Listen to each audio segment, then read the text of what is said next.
সৃষ্টি করেছে।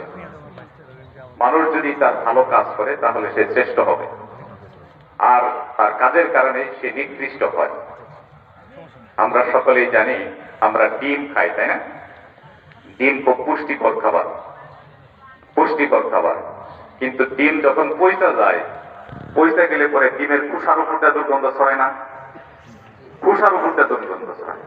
যে মানুষকে আল্লাহ রাব্বুল আলামিন তার 18,000 মাখলুকাতের মধ্যে শ্রেষ্ঠ করে বানাইছে, তার কাজের কারণে সে শ্রেষ্ঠ হয়েছে, আর তার অপকর্মের কারণে সে আবার ওই ডিম যেরকম পয়সা গেলে দুর্গন্ধ হয়, ঠিক মানুষ যদি খারাপ হয়ে যায় তখন আল্লাহ কোরআনের ভাষায় বলছেন বালহুম আযাল, এরা পশুর চেয়েও খারাপ, জানোয়ারের চেয়েও খারাপ। দেখেন, এই যে আপনারা সকলে জানেন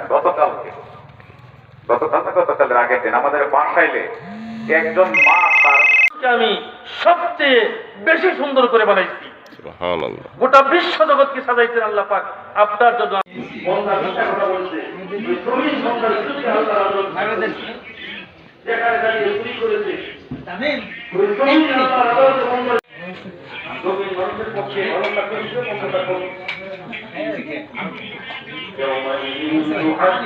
আল্লাহর হুকুম মতো দুনিয়াতে আমার জিন্দেগি চালাই নাই,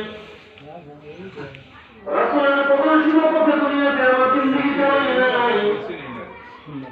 আমি আমার ইচ্ছা মতো জীবন যাপন করেছি দুনিয়াতে।